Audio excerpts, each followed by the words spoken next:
So we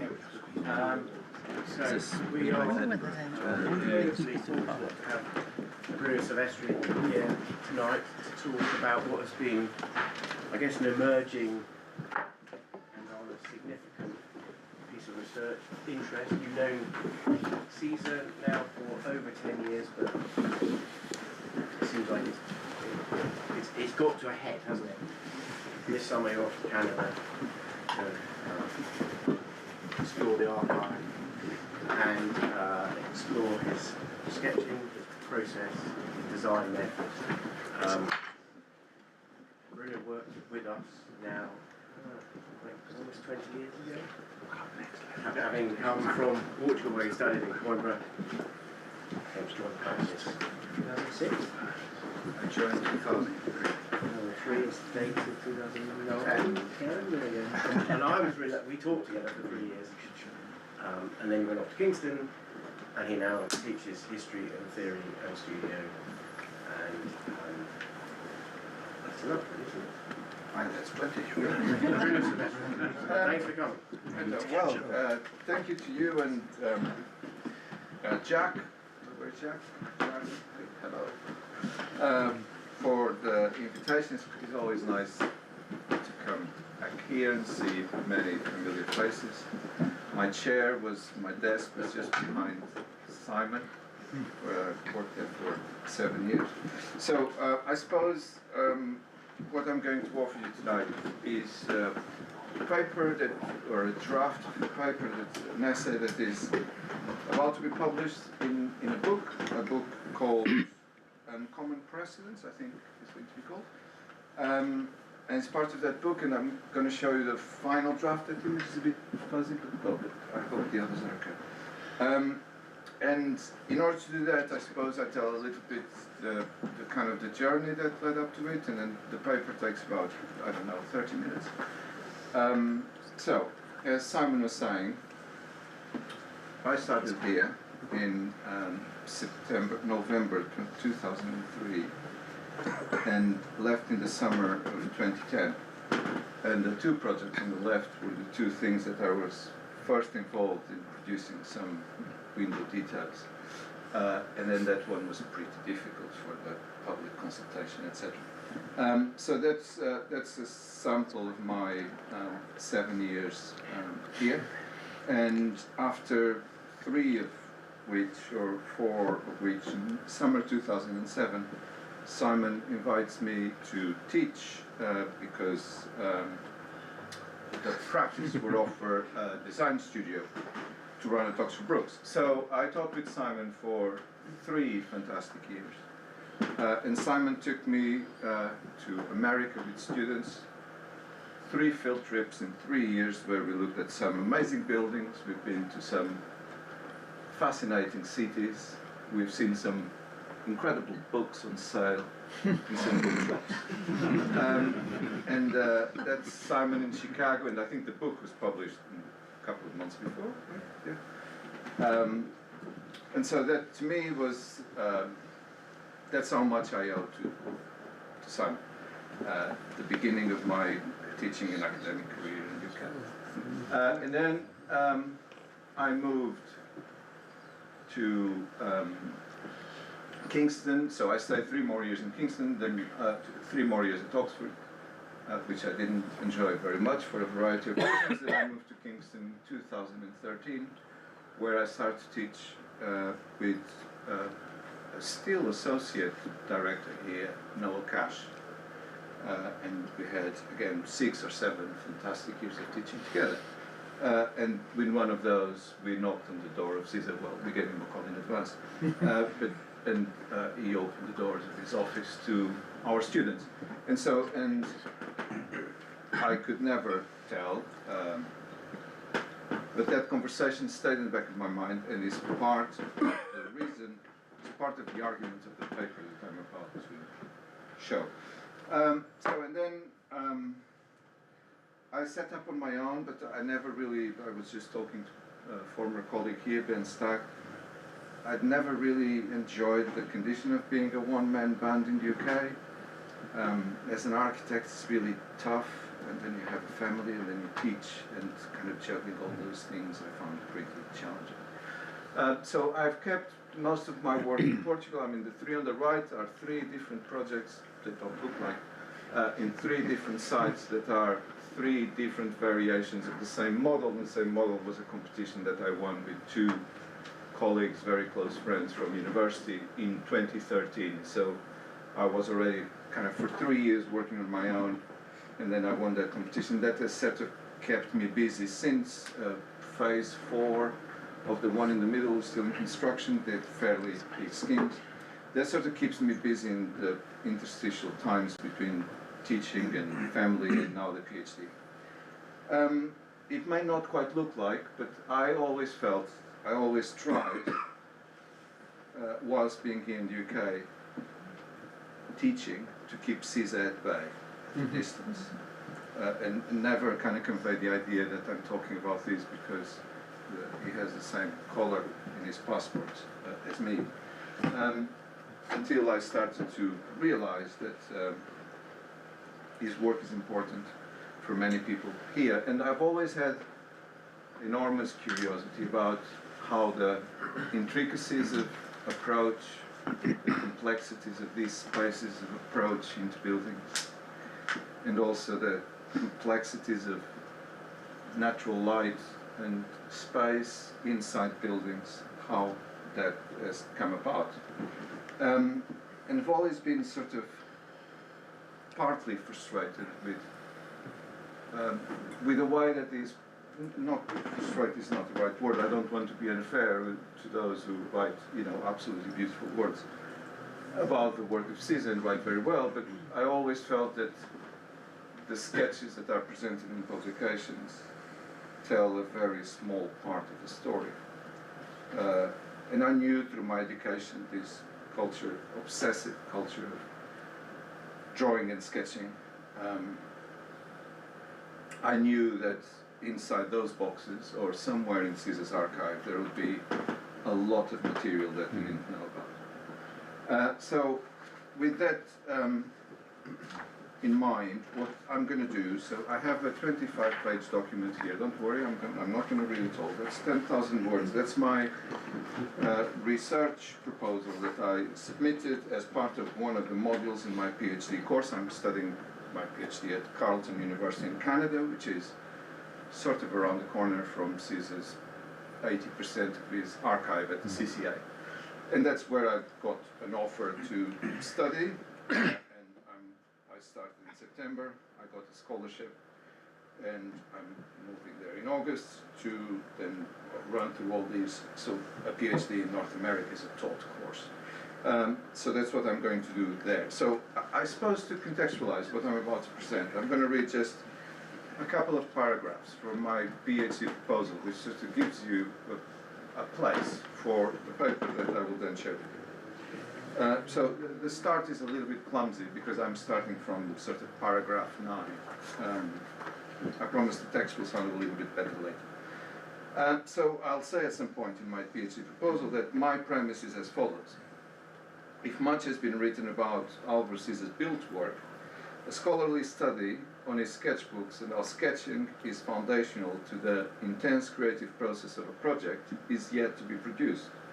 The recent archiving of Siza's extensive portfolio of drawings and sketchbooks in various archival institutions, Montreal, CCA, Drawing Matter, quite well represented tonight in this room, in London, and so Drawing Matter and CCA are the two sort of centers of gravity. Drawing Matter is about, say, 20-25%, and the scope of my study is the sketchbooks. Which is a sort of a tentative scope, because at some point I might feel the pressure to have to go into proper, you know, archival, architectural drawings, working drawings. But at the moment, the scope of my research is 350 sketchbooks. About between 70 and 80 are here in London, and the other 270 or 280 in Montreal. So the recent archiving of this collection of sketchbooks opens new possibilities for original scholarship and for a fresh and deeper insights into his work. However, it is not the intention of my research to exalt the creative genius of the author or to worship the figure of the architect hero. Instead, my research is focused on understanding the ideas, the substance, the meaning, thoughts, and all else of the work of the sketches that can be extrapolated to generate new scholarship. Not only on Álvaro Siza's work, but also, and most importantly, scholarship which can be taken away and offered to those who aspire to undertake the task of imagining, designing, and building meaningful and dignifying experiences into the lives of others through the critical practicing of the architectural profession. British philosopher Owen Barfield, in his studies on meaning in poetry, asserted that, quote, words are only themselves by being more than themselves, unquote. Can the same be said about sketches? Are sketches only themselves by being more than themselves?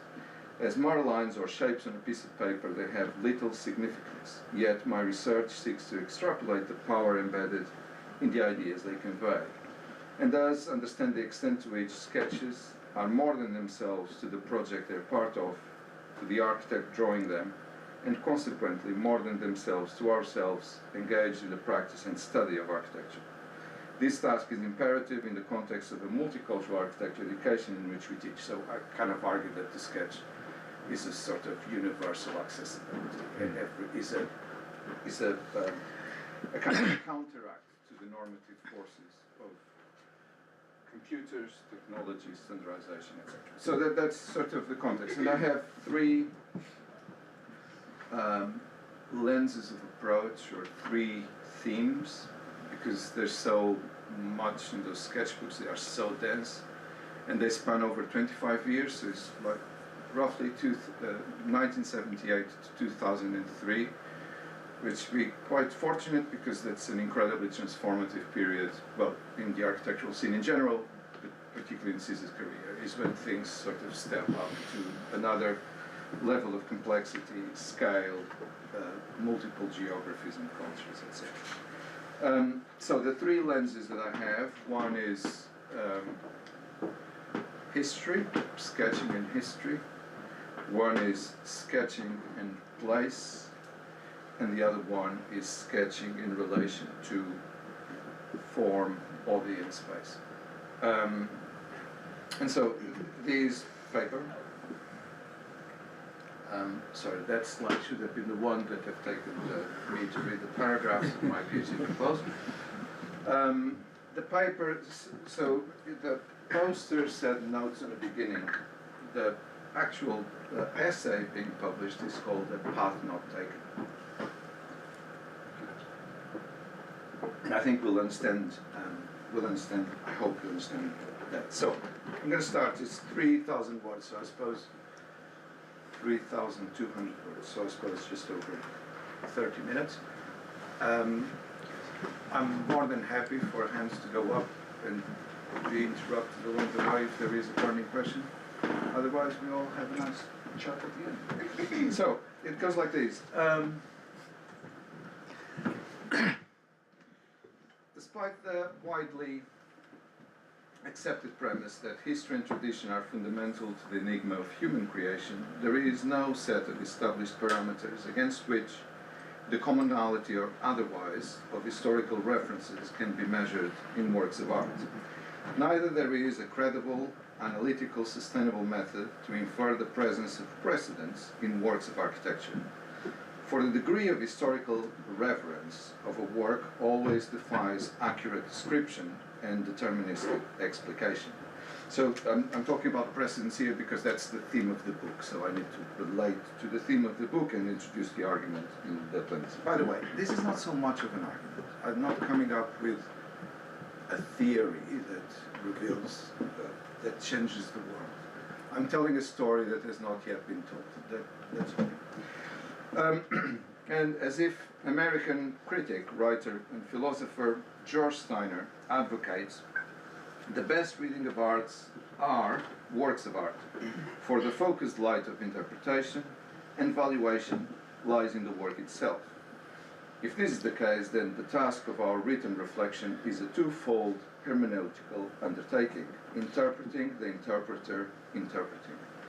A way of overcoming these challenges is to, rather than inferring the process of references to the past in a built work, we penetrate deep into the design process that gave rise to it, aiming to discern the ways in which precedents have been summoned, translated, transformed, appropriated, and even perhaps abandoned by the labor of designing. In this essay, I contend that the uncommonality of a precedent resides less on which precedent it is summoned than in how it is handled during the design process. Álvaro Siza's sketches present us with decisive clues to advance our task. It is by means of reading through the crafting entailed in the task of designing that this essay will offer a deeper insight of the uncommonality. Sorry, I'm being bothered with this. That's better. Álvaro Siza's sketches present us with decisive clues to advance our task. It is by means of reading through the crafting entailed in the task of designing that this essay will offer a deeper insight of the uncommonality of a precedent, in this case, in one of the most critically acclaimed works of Álvaro Siza, the Faculty of Architecture at the University of Porto. As much as this project has been extensively written about, its beginning has remained untold. The content of Álvaro Siza's sketchbooks covers a vast territory that reaches far beyond the task of project making. Sketchbooks are also notebooks within which we encounter not only drawn lines but also words, lines and words, two neglected forms of thought in a contemporary world surrendered to the immediacy of digital media. In Portuguese, notebooks are called caderno, which translates as journal, a French word deriving from the Latin journalis, a book of daily church services. In modern English, journal means a daily personal record. Thus, in Álvaro Siza's cadernos, besides sketches of works in progress, places visited, people encountered, there are drafts of essays and letters to clients, notes on assigning projects and tasks to collaborators in the office, poems, chronicles of travels, reflections on architecture education, notes on student work, lists of slides and notes in preparation for classes and lectures. Generally a standard A4 plain school exercise book to be found in any local stationery shop, each sketchbook is like the delta of a river, which all streams in the life of the architect merge over a short eddy of time that spans between the first and the last page. A powerful undercurrent within the flow is the constancy of thinking, through sketching and writing his own private musings in his own time. It is this strictly personal territory of the sketchbook that constitutes the scope of this study. In preparation for his first ever public lecture delivered in Portugal at the School of Art and Visual Communication in Lisbon, far from being a known figure then in Portugal, and this is Siza's first public lecture in Portugal, which is not his first public lecture. He has lectured before, the year before, in Seville and in Italy. So at the invitation of one of the founders of the School of Art and Visual Communication, the British graphic designer Robin Fiore, in January 1978. Siza wrote in the preparation for this lecture, "In each drawing is the widening of the field of references, historical models, culture, as opposed to the narrowing down to a pre-established language, is strange from the reality of the quotidian. Much can be conjectured in unpacking this short passage. First, when he writes, in each drawing, he could be referring to a set of architectural drawings of a project presented, or more plausibly, because it would be typical for him, to a sequence of sketches illustrating a design process leading to a complete project and possibly a building. From either of these suppositions, we can infer the primacy bestowed upon the design process based on these acts of sketching and drawing to the extent that the output of these acts is integral to the understanding of a project, his own and that of his audience. The working assumption here is that he was referring to sketches as he often does when presenting his work in public. I mean, I remember when he got the RIBA Gold Medal, he presented a project in Brazil and the first 20 minutes of the lecture was just sketch, and we don't get to the building until, you know, a good 20 minutes into the lecture. Second, the widening of the field of references embodied in sketch after sketch denotes an incremental design process permeable to the legacies and traditions of architecture, attending to a continuous dialogue with the past in which the design process and history are actively and reciprocally engaged.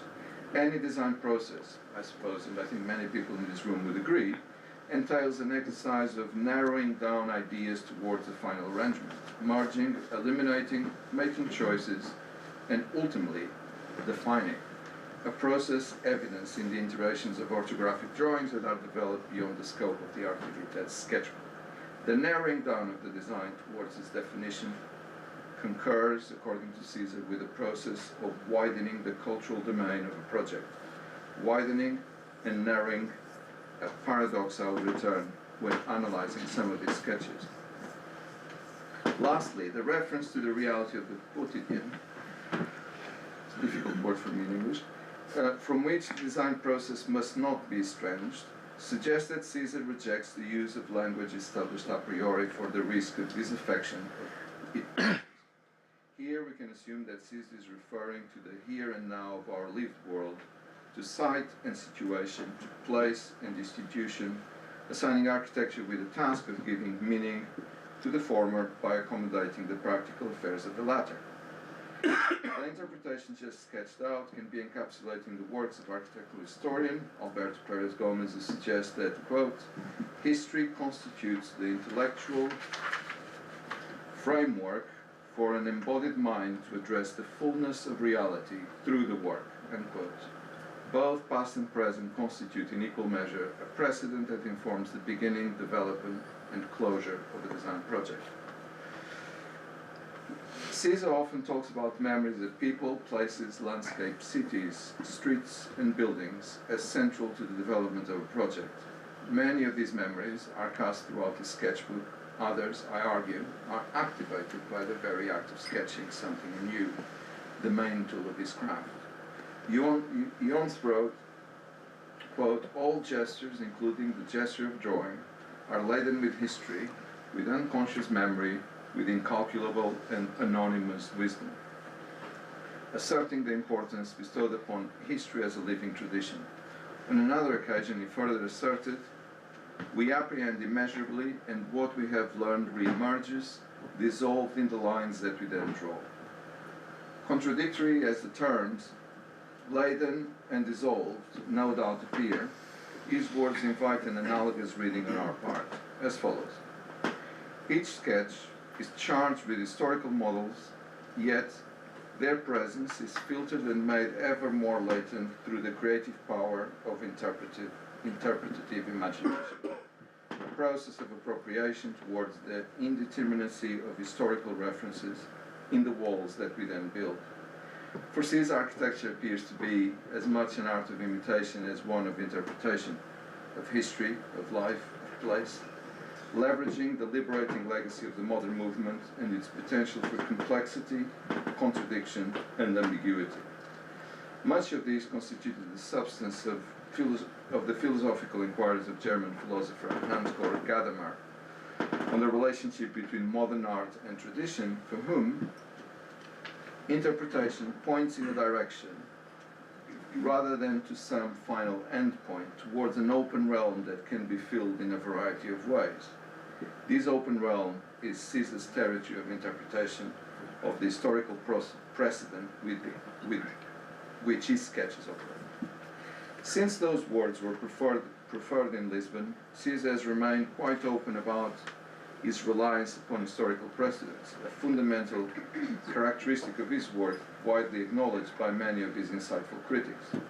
However, such insights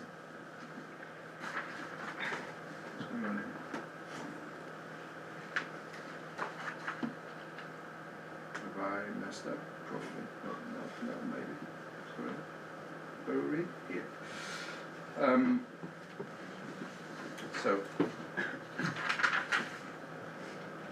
However, such insights are generally based upon analysis and critical reflections on his built works and less on the contingencies of the design process that lie behind it. It could be argued that any study of architecture that ignores its primary instruments, techniques and modes of development is inherently incomplete. Rainer Banham once questioned, why do we not admit that what distinguishes architecture is not what is done, but how it is done? How is Siza's historical consciousness manifest in this process of project making? How does the temporal depth of his built work evidence itself in the gestation of a project? What are the discernible patterns of the dialogues with the past and the real that can be traced in the flux of these sketches? Ultimately, how are historical references processed, interpreted and translated into the project through the act of sketching, and I contend an increasingly uncommon process in contemporary architectural practice. In attempting to formulate answers to these questions, I propose to offer a reading of some of the sketches Siza has filled his sketchbooks with, an immense creative territory yet to be fully explored that can provide a deeper understanding how his built work emerges from the grounds of history to stand in the horizon of our contemporary architectural culture. Often, there we go, I was a slide behind. A selection of these sketches are shown in publications alongside drawings and photographs of the building as a narrow insight into the architect's design process. In most instances, such sketches are like mirrored images of the complete building, showing only those moments of the project close to its final definition, illustrated in the photographs. Such sketches only imply, while failing to disclose, a whole latent realm of interrogation, reflection and doubt by which the development of a project is propelled. Much of this becomes evident once we begin to trail the design process upstream to the earlier stages of a project. Only by doing so we can understand more fully the way in which the iterative process summons, and in each step, an ever wider frame of reference. As open as he has been about the adoption of historical models in his work, he has remained vague, often evasive about specific precedents in relation to any given project. However, maybe he never thought that these would become public. When hosting a visiting group of architecture students to his office, Siza shared, in a disarmingly honest fashion, a precedent with which he started to test the initial ideas in the project for the Faculty of Architecture. At the outset of the project, he confessed that he wanted to build La Tourette on the slope facing the Douro River. Perhaps he believed that by referencing historical sources and holding on to the elements that retained validity, Le Corbusier had achieved an ideal abstract order to house a community devoted to a cause. This is evident in a series of sketches executed towards the end of a trip to India in December 1985. Some of the first sketches Siza produced for one of his most acclaimed works. Preceded by sketches in his preferred medium of ballpoint pen, of people and places visited, these sketches were made in soft lead pencil over 2 consecutive pages, intuiting a change in the flux of the sketchbook, perhaps at the end of a long day in the quietness of a hotel room. For the sense of speed, this is where I start to really enjoy the research, is when I describe a sketch in detail, but that's just one part of it. Sorry, I got lost now. Okay, the end, hotel room. For the sense of speed manifest in the lines of the pencil, the sketches appear to have been made in quick succession, in a matter of a few minutes. The first of these pages shows 2 identical axonometric views of the same arrangement, aligned as if 2 identical buildings were being imagined next to each other, whereas the second is a reiteration of the first. The first axonometric sketch on the left half of the page shows 2 twin volumes.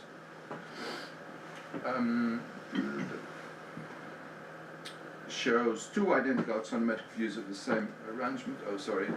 The first axonometric 2 twin volumes perpendicular to the slope, set apart by a void and linked by a 3rd volume uphill across the top. Annotations indicate that these volumes would accommodate the archive and library, the ones at the top, with administrative office located in a smaller cubic volume aligned with this last one, foregrounding it in the sketch.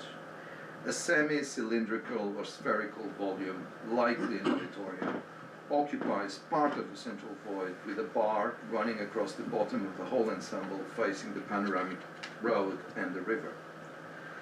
Only the two twin volumes perpendicular to the slope show opacity and traces of fenestration, furnishing them with a greater sense of certainty as foundational elements than otherwise complete transparency of the other, certainly subsequent overlay elements.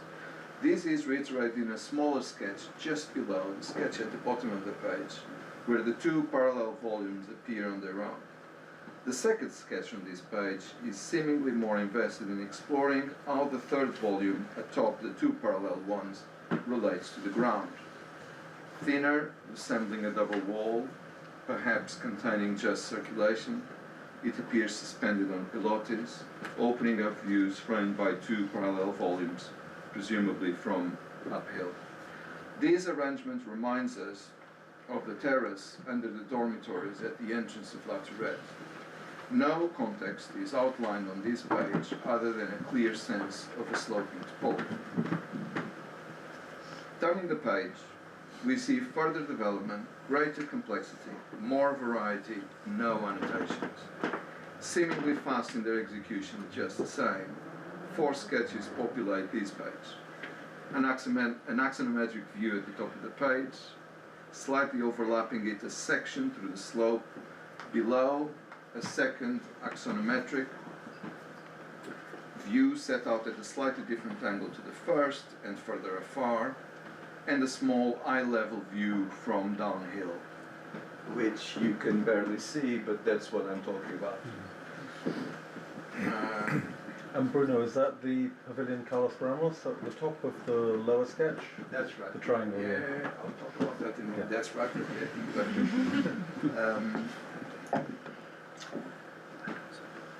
Turning the page, the second view, the lesser transparency. That's it. The lesser transparency of the volumes denotes greater clarity in the layering of thoughts in the main axonometric. The two twin volumes, most likely containing design studios, express solidity to the outside, with small dashes representing an array of small perforations, and transparency onto the void. Perhaps the undulatoire, designed by Sinakis for La Tourette, crossed the architect's mind as it was spelled out by his hand. It is unclear whether the oversized brise-soleils or balconies deny the flatness. I'm talking about these bits here, the kind of fluffiness of those fronts. Deny the flatness of the end facade of the twin volumes. These intersect the ground with pillars holding the formed arches climbing the slope, connoting the work of a cubist structural engineer we have seen in La Tourette. The east boundary wall of the site appears in the distance. In the second axonometric view below, the project is sketched in a greater context with the twin volume set parallel to the west wing of the just then finished Carlos Ramos Pavilion of 1986. Also designed by Siza within the compound of the neighboring Quinta da Póvoa. So Quinta da Póvoa is the 18th century estate that has this 18th century house and the garden, that completely out of proportion. So Quinta da Póvoa and Carlos Ramos Pavilion shown in the distance with the line of the granite path drawing its connection to the existing villa. The lines forming the new volumes on the slope seem to have been sketched with uncertainty. The whole building appears to have rotated, denoting perhaps a certain disquiet in the first encounter with the surrounding context. I hope by describing these, people are following the lines. If not, we can come back. 2 pages later, in a third sketch, similarly set out in an axonometric view looking towards the northeast, so the river is sort of down here, one witnesses the collapse of the formal integrity established at La Tourette in a process of sudden, but not yet irreversible fragmentation. The bar, library and research facility have now left the building, further uphill, further to the east, and downhill respectively. These fragments, however, remain appended to the main U-shaped compound, now seemingly diminished in scale for the less assertive way volumes emerge from the sloping ground. Do these fragments acknowledge the short-lived purposefulness of a single precedent, or do they denote an urge to extend design thinking towards and invite the milieu into the project, opening up new possibilities, unfurling new ideas? At this point in the project, is Siza judging the limitations and departing from the narrow beginning towards a wider frame of reference?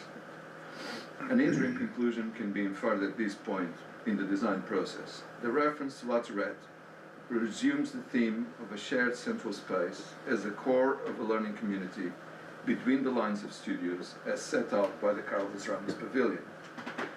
The fragmentation of the volumes is partially reversed before becoming irreversible. A series of sketches dated January 1986, so a couple of weeks after those, shows the return of all elements of the program to the single four-sided rectangular courtyard building. These sketches in ballpoint pen show a greater sense of intricacy in relation to the surrounding context, thus dealing with an increasingly demanding range of complexities, consistently showing the compound of Quinta da Póvoa. These may explain their different diction to the ones previously described.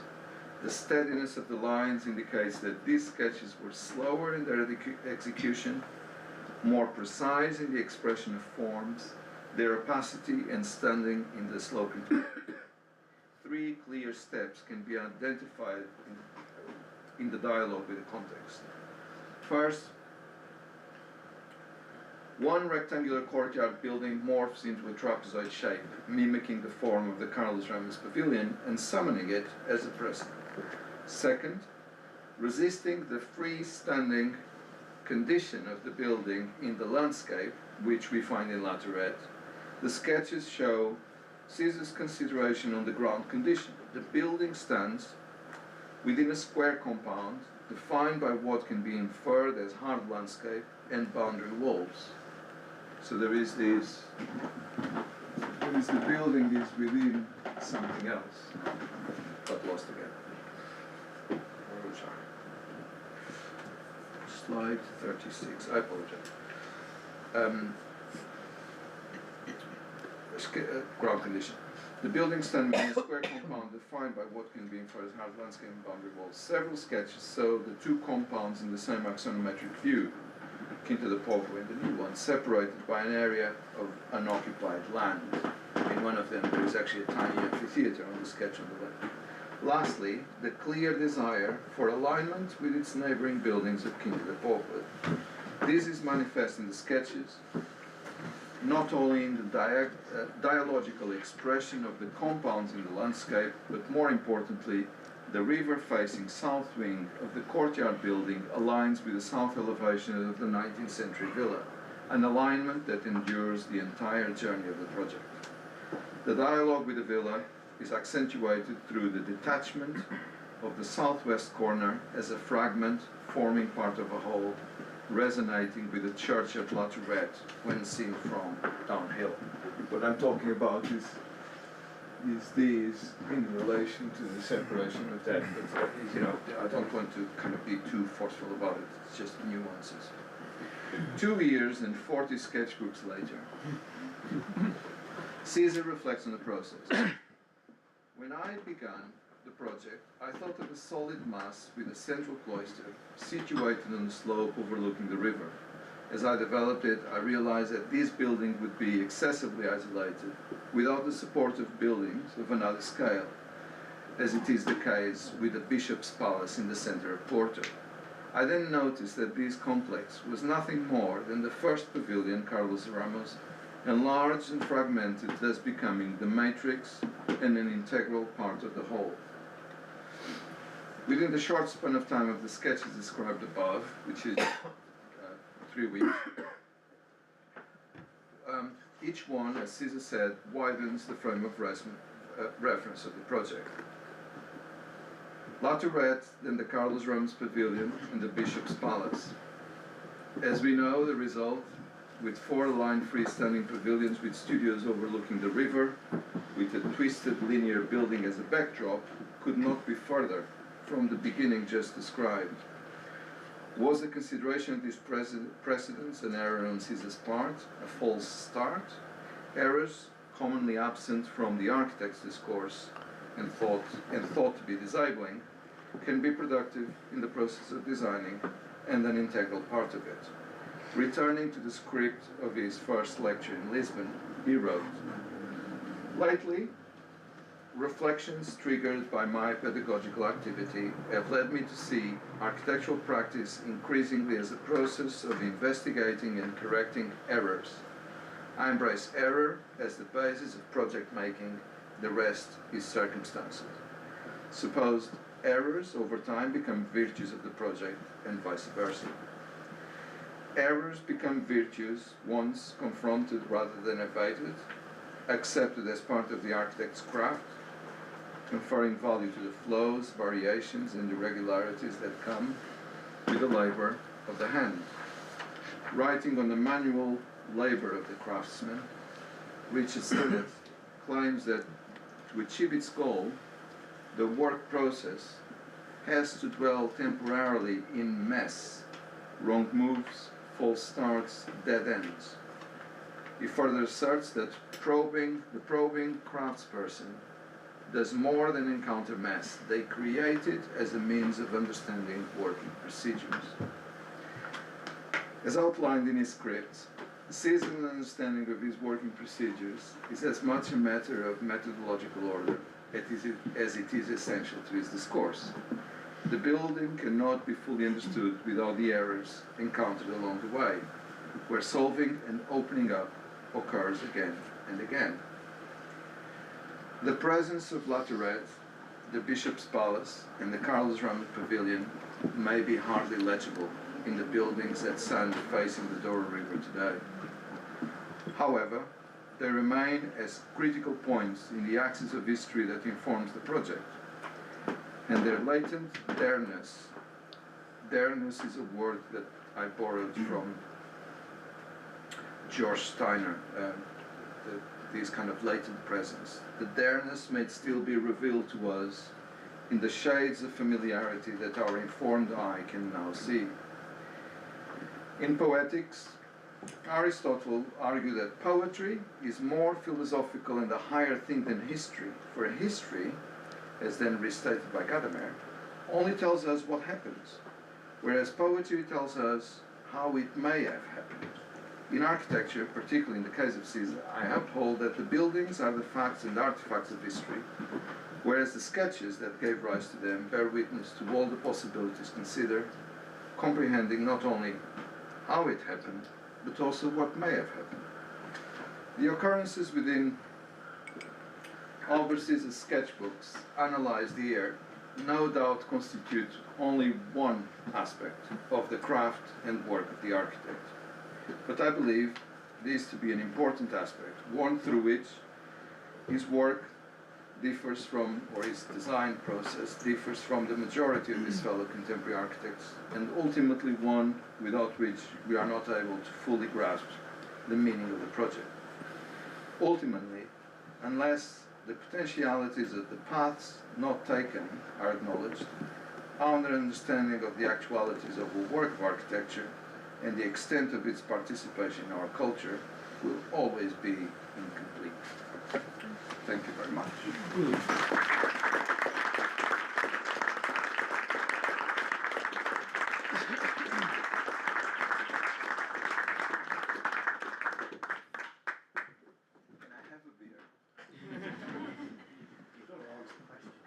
Yeah, no, I'll answer the question. I don't want alcohol because I need to follow the lines.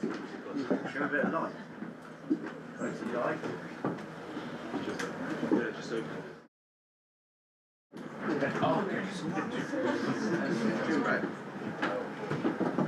That idea that history is what happened and philosophy is what might happen, and that relationship between building a sketch. Beautiful. It's beautiful. Poetry, no, is history is what happened. Poetry is what may have happened. That's their argument. So They're very, but when you look into the sketch.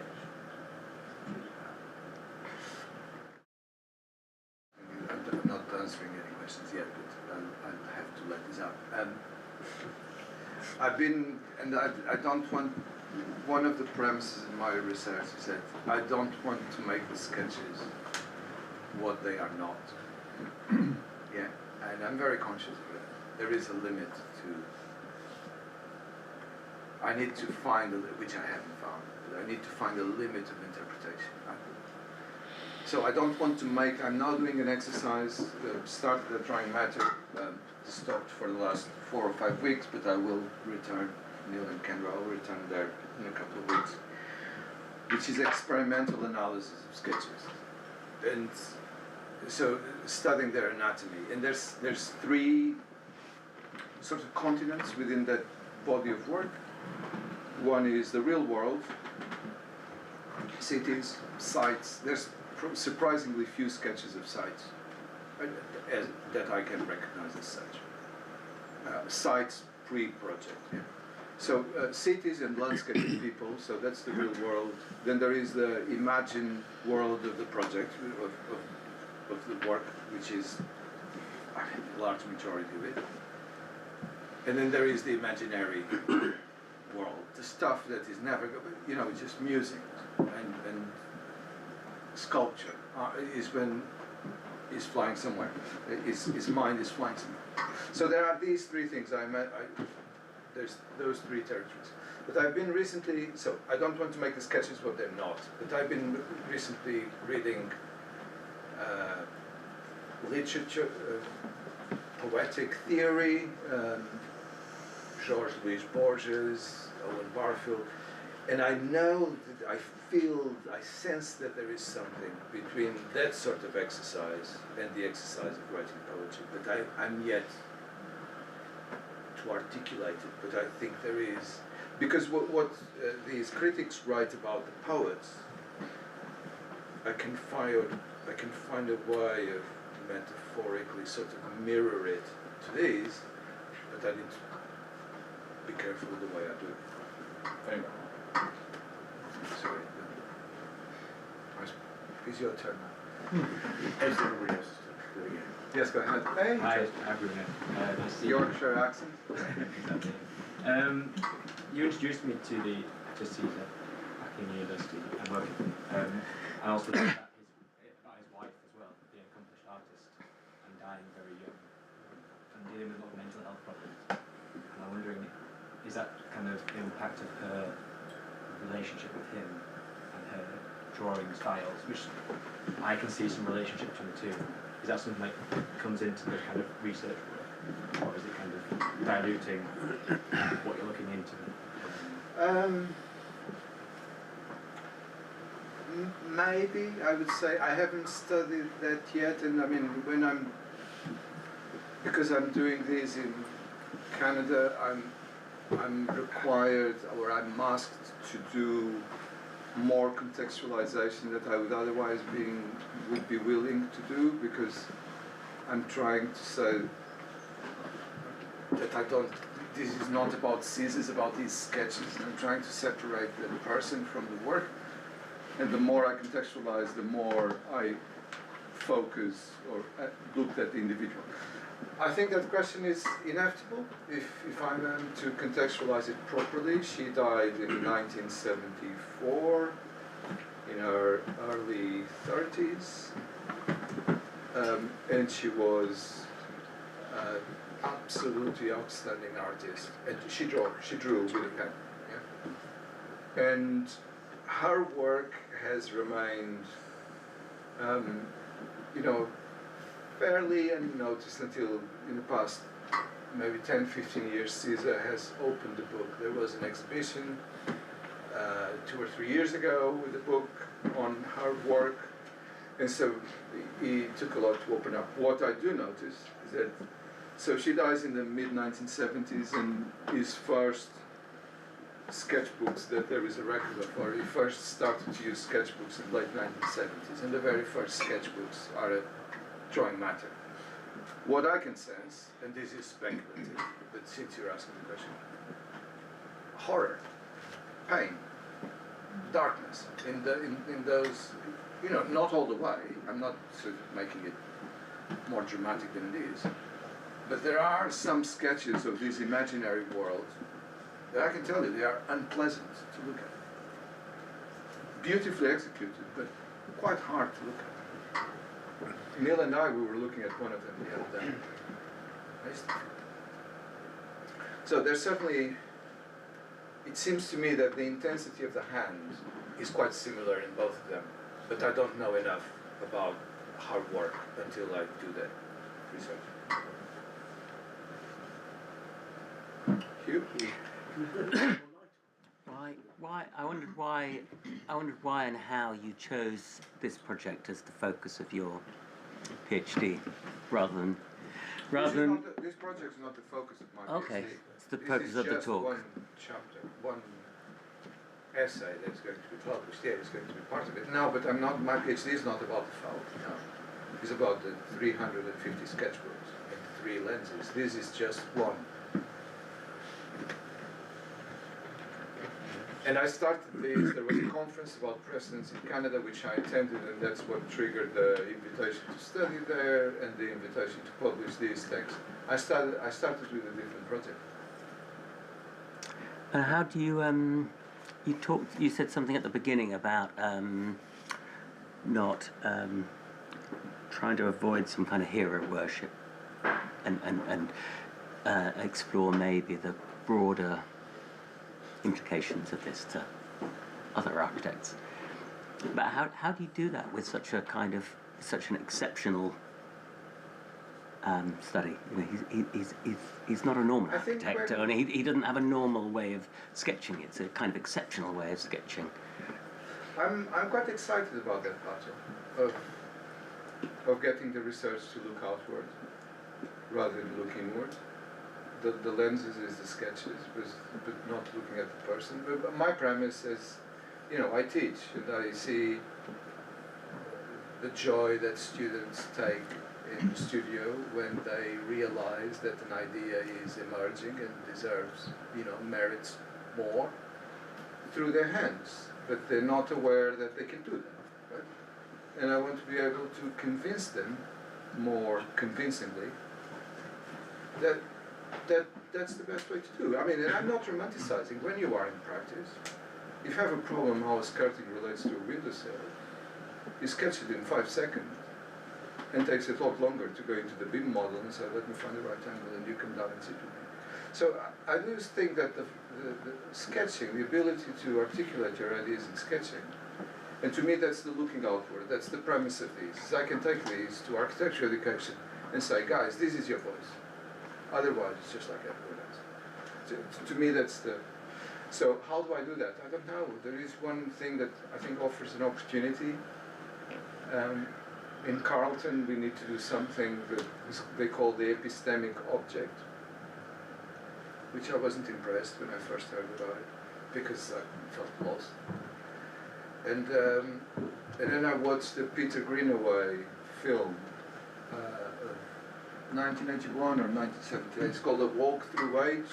It's a narrative of an ornithologist. It's in the BFI Institute, you can watch it. And this narrative, I think it's Peter Greenaway's own drawings on the wall in an exhibition in South Park. And the camera goes in and tells a narrative in verbal form, someone is speaking, but dives into the drawing. You can see the thickness of the line, the texture of the paper, you can see all those things. And there is a narrative that then flies from drawing to drawing. And I say, okay, there are ways in which, so my epistemic object will be a film. I don't know about the narrative, but I have two sort of manifestos to do that. One looking at the sketch as a sketch in a sketchbook, and the other one looking perhaps at the same sketch as part of a building, of a project, of an idea. So, but I believe it's possible. I believe it's possible. Yeah, but you're not the first one asking me the question. When I submitted my research proposal at the end of the last semester, we had a review panel, and they asked the same question. But I think I'm willing to take that. I think I can do it. That's why, for example, I'm resisting my supervisor's recommendation that I should interview him. I'm not sure I'm not sure I want to do that. You know, one day he will not be here and we will not have a chance to do it. I'm not sure I want to do that, because as much as of what is needed from him as a person is already in the pages of the sketchbooks. That's all I need.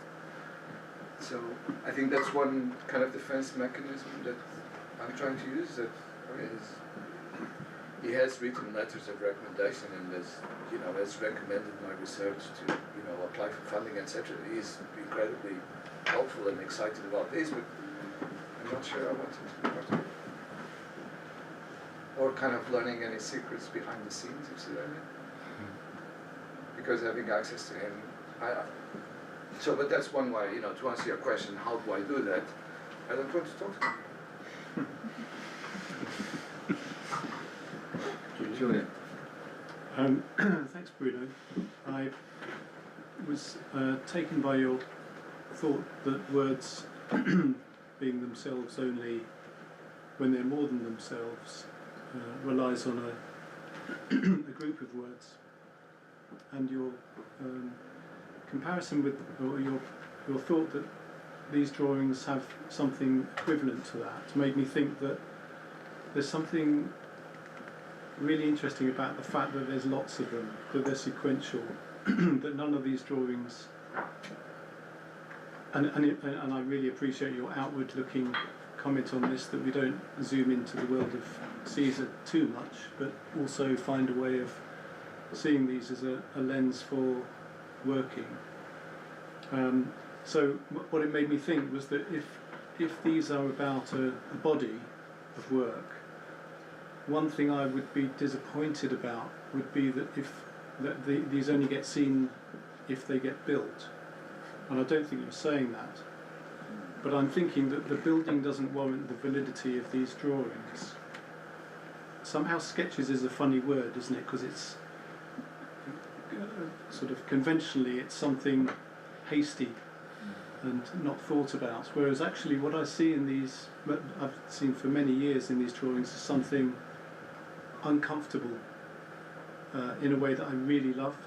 It's the discomfort, it's the fact that there's a kind of actually I wonder about those three genres you mentioned, the imaginary, the propositional, and the sight. Not many of them.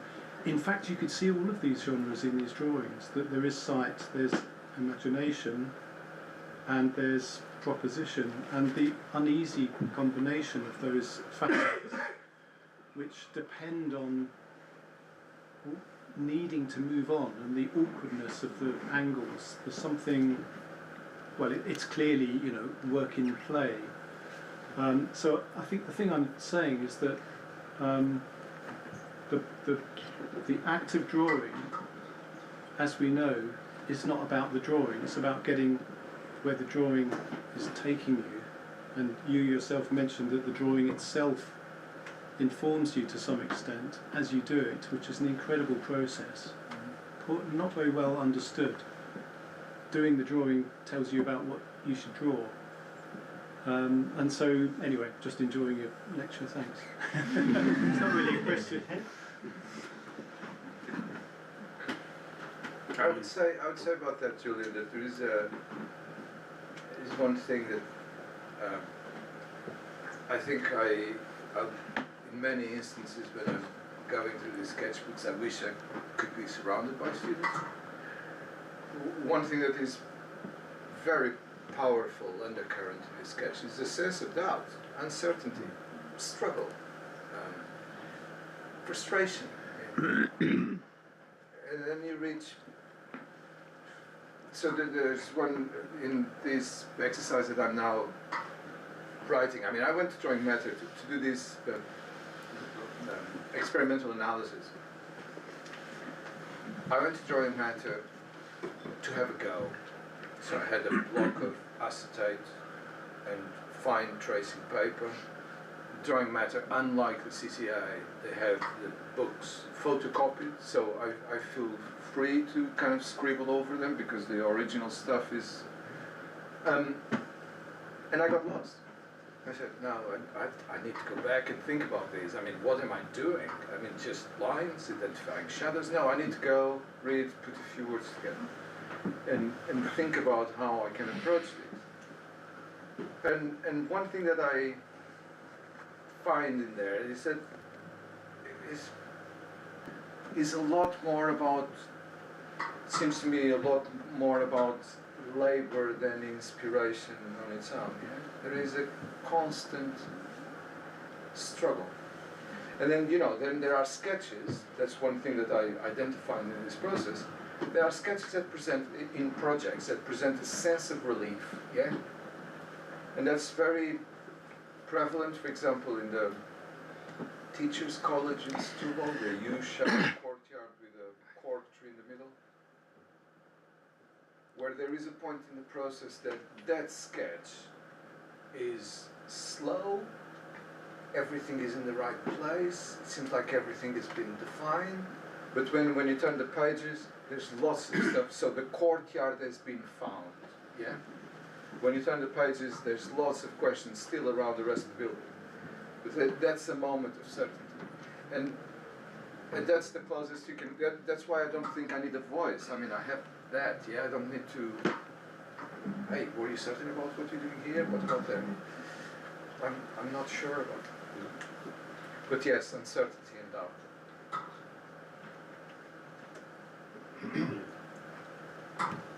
I have a colleague who draws a lot in his sketchbook. What he chooses to show me, I see for kind of 5-10 seconds. What he doesn't choose to show me, I don't see. So my question would be, how did Siza use his sketchbooks in his office? I'm thinking a little bit about Paulo Providencia's essay in the book that Simon you contributed to, The Hybrid Practitioner, where he talks about the role of the assistants in the office of actually turning this into measurable, precise elements, and sort of which, how did he use and share this? Because of course there's the digestion, there's the processing, but how did that kind of help shape the performance and the influencing of many people that actually is what a lot of what an architect does? There's certainly some sketches that are clearly outward communication. When there are 5 iterations of the same space, circles around one and says this one, or in Portuguese, este. And so there's clearly a dialogue with people. I suppose he sits down and share them. Whether the sketchbook is something that any member of the office can flick through at any time, I'm not sure. But there are stuff in there that I find, and I know that the sketchbooks that are available for the archives have been chosen. So not all sketchbooks are there, even of that span of time. I'm talking about 350 over 25 years. There are more sketchbooks in there. So it shows which ones are useful for other people to see and which ones are not. But there's certainly things in it that are inappropriate to share with you in this room. Such is the variety of it. Ben? I love the pages up there, Bruno, and they're kind of quite similar to some of the other ones you've shown as well. These kind of axonometrics, nearly always, and kind of slightly gawky as well. You know, not clear. You know, it's not perfectly drawn by any means. And I like the fact that they, you know, looking at those pages there, he clearly, this wasn't a presentational thing. You know, they're crashing into each other, and then he draws another thing. He's not turned a page to make a new drawing. He's sort of deliberately kept on the same page, perhaps to keep the last one still in his frame of mind, or maybe just didn't have the time to do it. And then, so you end up with these kind of, you know, really kind of interesting sketches. But then I think about the idea of a lot of people think about an architect as being able to sit down and draw freehand kind of one-point perspective, a kind of experiential view, or a two-point perspective, and kind of to show. But I haven't seen any of those kind of drawings. Did Siza just not draw? Was sketching for him just not about those kind of viewpoints? Was it more about this kind of? You mean the conventional ruler? Not really necessarily, but you know how you'd kind of you see an architect often just sort of, a lot of architects can do it. You can sketch out a kind of one-point perspective. This is what it's like to be in this space, and it's going to be like this. But I've not seen any of. I know there are, and there are moments, as I was, sharing with Julian. There are moments of calmness when things appear to be defined, yeah, and then that's a sort of a serious depiction of a space how it is meant to be, yeah. So, but they do not obey to any geometrical rules that require, the arrival of a ruler or no. But there are more finished. I mean, the full spectrum of stuff is there. I mean, like I suppose they are in Tony Fretton's sketchbooks. There is a huge variety of stuff. What I find, and one of the reasons for this is that I think what is published is a very tiny bit of the story. Because what is published is always in relation to a finished product. But doesn't show any of the pain, uncertainty, the rocky road, none behind it. And then, when you start to go through this, then it's not only the projects and it's life. Yeah. And is that shopping lists? I know you're looking at Siza and you're not looking at other architects, but I always I understand things kind of always through kind of comparison with other things. Are there things you can identify that are specifically this is unique or this is very particular to Siza, which other architects who sketch don't do, that has resulted in a difference to the building, or is this a kind of could you apply much of what you're looking at to a number of other architects? I don't think he is the only one who sketches.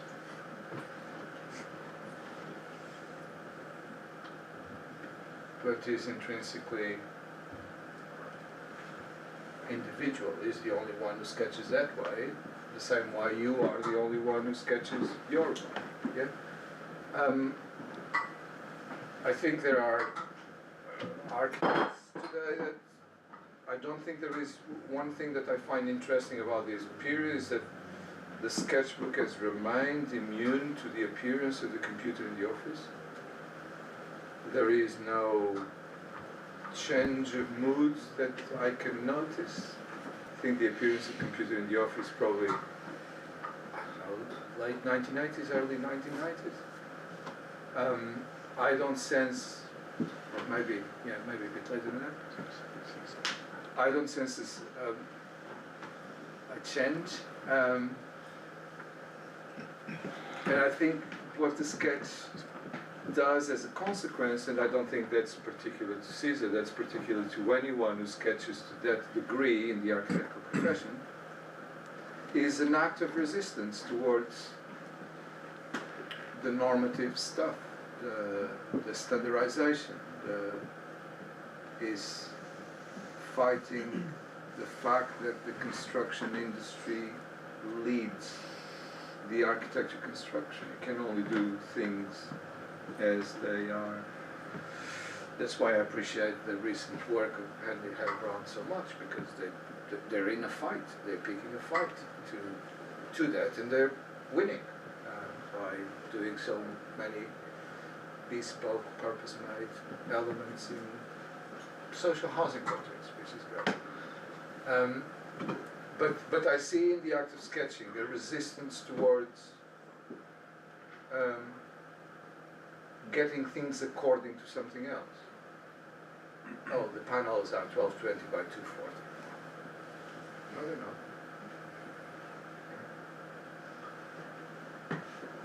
And to me, that's what I want to tell students. Is that's what I want them to think, is that by having this habit, you can be less exposed to becoming a small cog in the machinery. I mean, that might be a romantic view. I know that's acceptable to many of us. I mean, you guys might be thinking, well, good luck with that.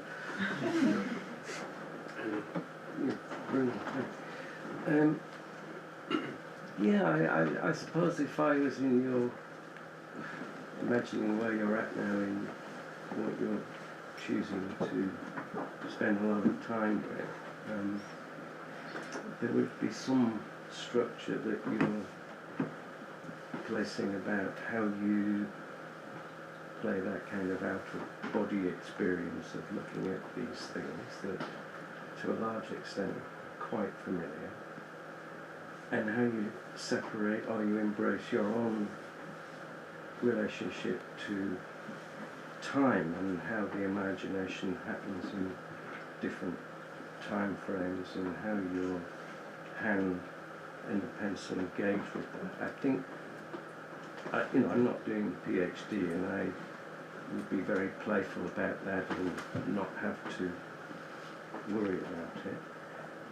For you, do you disassociate yourself from your own instinctual and skillful method of designing, or indeed communicating with students, and how you look at this? I suppose it's very tempting to see your own instincts and your own experiences in how you deal with evolving ideas, and you're looking in this work for things that rhyme with your own instinct. But then there's the other side of it where you say, I'm going to have to try to be academic, I'm going to have to try to be dispassionate. That would be my main structural I think issue. it's wrong to try to be dispassionate. Well, So that's you my think- view, but that's. I mean, that's I another- would. I mean, I have no other mechanism than to review my own instinctual response to the drawings and what has influenced me from this material. That's okay. And what is and how you lay that out, I suppose, as a. I mean, but our PhD. life is made of the people that we encounter, aren't they? So that's where I feel at home, is with the role of tracing paper and the student struggling with something. Yeah. And it's not like the master and the apprentice, not that kind of stuff. It's that, take the pencil and we can do this together. And I don't find much of a difference between that and moments in architectural practice where you sit down with your director or with the project architect and say, hey, we need to have a go at these, because I suppose the question that flows from that, and that's fine. I know you have an interest in Siza's work and so on, so it's obvious. But why this body of work? Why not something slightly more dissimilar from your ticking mechanism? That's another question. why this body of work, what do you mean? Why you choose to look at it? I mean, I'm grateful that you are, but why you choose to look at this work and not something that might be slightly less conducive to your own method of working? You mean someone else? Yeah. Or I mean, it's a rhetorical question, but it's an interesting. I don't know. I mean, I like it. This is getting like a conversation. As I said in that first few sketches were presented to sketch with my own work, I'm going to tell a story. It's not going to take very long. When I was designing a house in Portugal, I was working here, which was the slide on the left part. And when I started that project, was round about the time, or shortly after, I started to teach with Sarah. But when I came here, I became enchanted with stuff that I've never seen before. I remember the Caldecott lantern, the Waldron. You know, I wish there were more models at that time, and there's not. But I was absolutely marveled. And then Simon took me to US. And Louis Kahn became a sort of a permanent feature in our conversation. I'm giving a lecture on Louis Kahn's tectonics tomorrow at the University of Coimbra online. And I'm really happy that I've written this. It's a new lecture. And so what I'm trying to say here is that when I was designing that house, I got about 3 Louis Kahn books, and I got really obsessed with it. And then I bought an Adolf Loos book because I wanted to really understand the round plan and the changing levels and how it. And I did try to keep Caesar back. And then Silla, my wife, offers me a book, Álvaro Siza's houses from 1954 to 2004. I said, and I tried to keep it at bay because I migrate. I think it's quite nice to look back from a distance. That's why I always avoid to do the PhD in Portugal. I didn't want to go to Portugal to study Caesar. They think that they know everything about it. And I think that critical distance is critical for me to look away from the person towards his work, but to do that separation. So I wanted to study in sort of uncontaminated grounds. So I tried to keep him at bay. And then that house, which has bits of round plan and, you know, a chimney outside, like the Escherick house and those things, was selected for an Arabia International Award in the times that judges traveled to places to visit them, house and back. So they came around. There were 13 projects it was then the RIBA EU Awards, right? There were 13 projects, 12 were awarded an RIBA EU Award. Not my house. And there were... Someone should do something about that. Yeah, the awards. Zaha been a good project. did School of Journalism or whatever in the south of France. David Chipperfield somewhere. So it was all these big characters. Probably some of you in the room may have got an EU award that year. But the guy who travelled, Chapman, what was his name? Robert Chapman. He was the head of the RIBA Awards. Tony. Tony. Tony Chapman, that's right. Tony Chapman and another judge. They came, they landed, I picked them up from the airport. I was delighted, you know, I'm here with the judge and panel from the RIBA to visit one of my projects. And the house just had a problem. There was some iron in the render and it was rusting through the render. It was looking really nice actually, like 50 years old, but it was only 2 years old. And I said, well, the client's about to do. Anyway, he looks at it and said, too much Caesar in it. So I did my best to keep it at bay. So this goes in a full loop. And I was very reluctant to talk about Caesar when I started to teach with Simon. A, because I was not confident enough. I was there to learn. I mean, teach was the role. So it took me years to feel comfortable to talk about this stuff because I realized that it was important for others. So that sort of invitation, I needed that invitation. And this, say what? So this is a defeat for me. I tried to keep him at bay, but after 16 years of teaching, I didn't start to think about this yesterday. I started to think about this around 2019. I felt that there was an inevitability to it. And you know, I'm a pretty old PhD student. My PhD colleagues are all people in their early 30s. I turned 50 last year. You know, I'm a pretty mature PhD student. But I sort of feel confident that I'm entitled to that inevitability. But it felt inevitable in my agenda as an educator. And, you know, I don't necessarily talk to students about Caesar, but but I prompt them to dream with their hand. It's such a pleasure to listen to you. Thank you very much.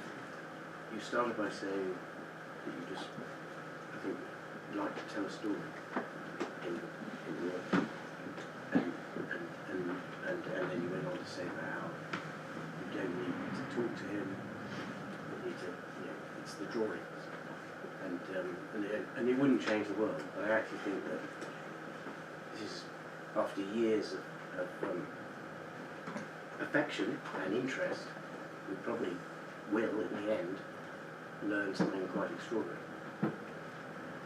And he will probably owe you something, whether he will ever know it by then. I think it's really, it's like, and all sorts of things are being said. The role of drawing as a method of designing, the role of drawing as a position of resistance, he uses the role of drawing as a way of learning and teaching. So it's a fascinating proposition. I feel quite, every time I walk into drawing matter or the CCA, I feel under pressure because I'm coming here, I need to find something out, otherwise I'm failing or this. And the relationship with archival research is kind of emotional, is like a roller coaster, or intellectual. You need to find something, you need to produce results, you're under pressure. I'm being paid to do my research, I got a scholarship.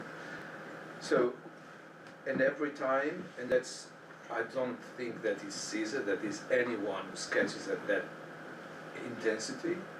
Every time I spend 2 hours looking at, I don't know, 5, 10 sketchbooks, I find something I didn't know before.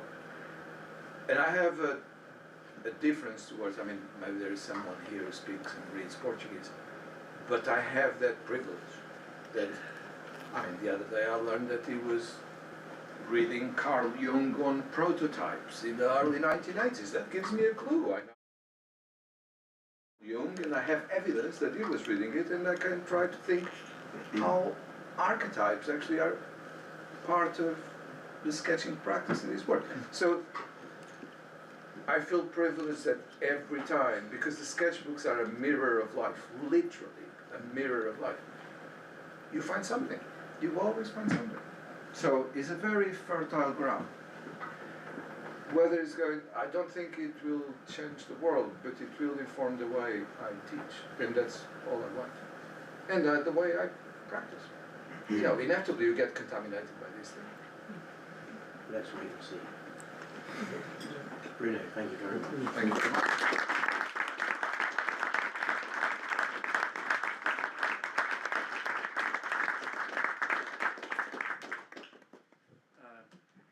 Parish notice, the next talk, which is something like the 28th of April, is Ivan's dad, Alexei Ginsberg, who Alexei's grandfather, Ivan's great-grandfather, Sergei Ginsberg. Moise. Sorry, having a bad evening. Anyway. So, Alexei has conserved narcomphin, and he's going to talk about that project and a number of other projects. So please come back. What date was that, Sammy? 28th of April. This is a very fortunate. Like tonight. Cheers, everybody. Yeah.